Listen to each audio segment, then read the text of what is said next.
New tonight, the Jefferson County Board of Education is considering adding metal detectors at all JCPS middle and high schools. WLKY's Drew Gardner was at tonight's school board meeting. He joins us now in the studio with more. Drew? Well, Vicki, this came as a bit of a surprise during a presentation from Moms Demand Action about safe gun storage. But with the increase in gun violence, as well as the number of guns being found in schools, it was a conversation everyone seemed prepared to have. During a packed JCPS board meeting Tuesday night, the gun violence prevention group called Moms Demand Action gave a presentation to the board. Firearms are the #1 killer of children and teens in the United States and right here in Kentucky. And our schools are not immune. They were there to advocate adding information about safe gun storage to the JCPS Student Behavior and Intervention Handbook and encourage the district to increase outreach efforts to get that information to parents.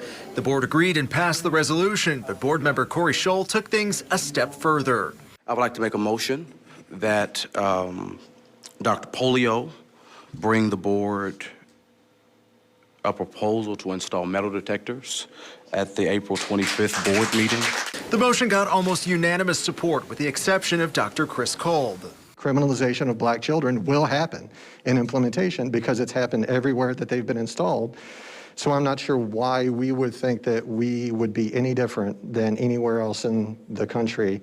The motion also calls on Polio to immediately create a school security task force to develop best practices to make sure the district doesn't criminalize students if they are found to be in possession of guns.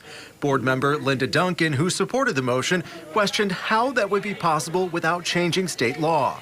To me, bringing a gun on school property is a crime, and we have to deal with it like that. Polio estimates every high school would need 5 to 10 metal detectors, while middle schools would require 3 to 5, at a cost of about $5 million. But he says cost is not the issue. We will need 8 to 10 trained personnel at every school in order to implement this for multiple hours a day.